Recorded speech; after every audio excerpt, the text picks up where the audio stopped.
kama kutiba 'alal ladzina min qablikum la'allakum tattaqun. Al-ayah. Wa qala an-nabiyyu sallallahu alaihi wasallam, idza dakhala Ramadan futihat abwabul jannah wa ghliqat abwabun nar wa sulsilat. Al-hadis. Siswa-siswi SMP Islam Al-Ansor yang mudah-mudahan Allah muliakan, kali ini insya Allah Ibu akan membahas sebuah materi tentang orang-orang yang merugi di bulan Ramadan. Hal ini bisa disebabkan karena tidak melaksanakan amal-amal yang baik pada bulan Ramadan. Padahal bulan puasa Ramadan ini memiliki segudang keberkahan dan pahala untuk digapai. Abu Hurairah radhiyallahu anhu berkata, Rasulullah sallallahu alaihi wasallam bersabda, "Idza dakhala Ramadan, apabila datang bulan suci Ramadan, futihat abwabul jannah, pintu-pintu surga dibuka, wa ghliqat abwabun nar, dan pintu-pintu neraka ditutup, wa sulsilat, bahkan setan-setan pun dibelenggu." Hadis riwayat Muslim. Seperti Nabi Muhammad SAW bersabda, yang artinya betapa banyak orang yang berpuasa namun tidak mendapatkan apa-apa selain lapar, dan betapa banyak orang yang sholat bangun di tengah malam tidak mendapatkan apa-apa selain hanya begadang. Hadis riwayat Nasai. Nah, sekarang kita akan langsung bahas satu persatu siapa saja orang yang merugi di bulan Ramadan. Yang pertama, orang yang puasa hanya mendapatkan lapar dan haus. Siapa orang tersebut?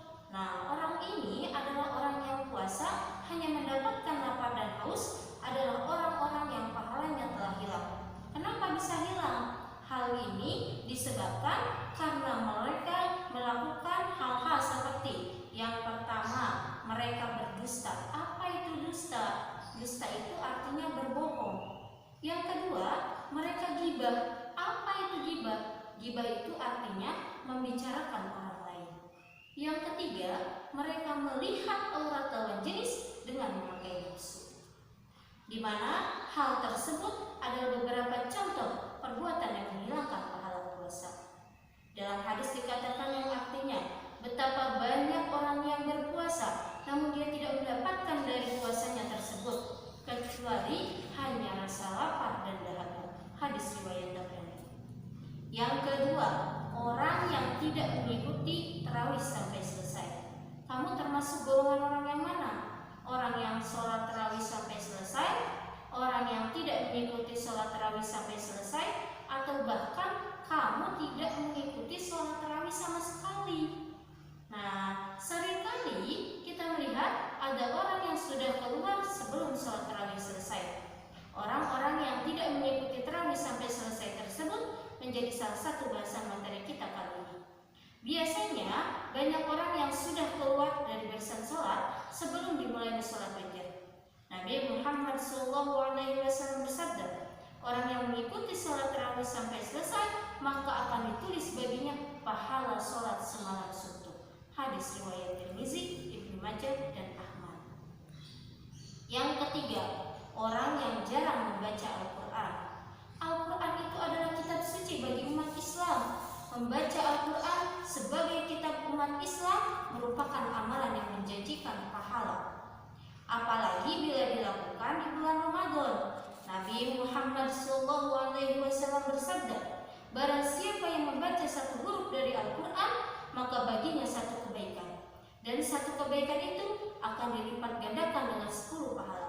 Aku tidak mengatakan alif lam mim adalah satu huruf, akan tetapi alif satu huruf, lam satu huruf, dan mim satu huruf. Hadis riwayat Tirmizi.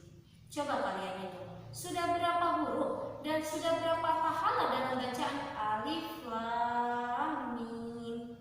Ada berapa ya? Nah, benar, ada 3 huruf dan ada 30 pahala.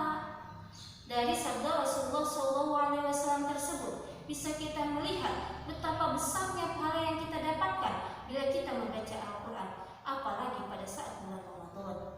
Sudah seharusnya menjadi hal rutin yang kita kerjakan di bulan Ramadan. Setidaknya kita bisa mengamalkan membaca Al-Quran serutin mungkin. Banyak orang yang membuat target menghatamkan Al-Quran di bulan Ramadan. Misalnya mau 1 kali khatam di bulan Ramadan, kamu bisa membaca one day one juz, 1 hari 1 juz. Bagaimana Bu? Saya kan kalau siang lapar, saya kalau siang haus, nggak mau baca Al-Quran.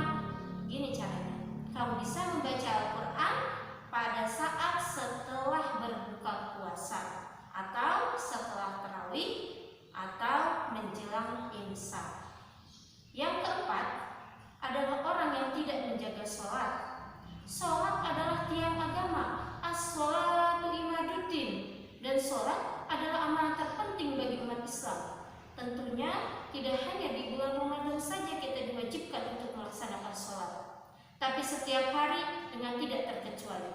Sesungguhnya amalan yang pertama kali akan dihisab dari segenap amalan seorang hamba di hari kiamat kelak adalah sholatnya.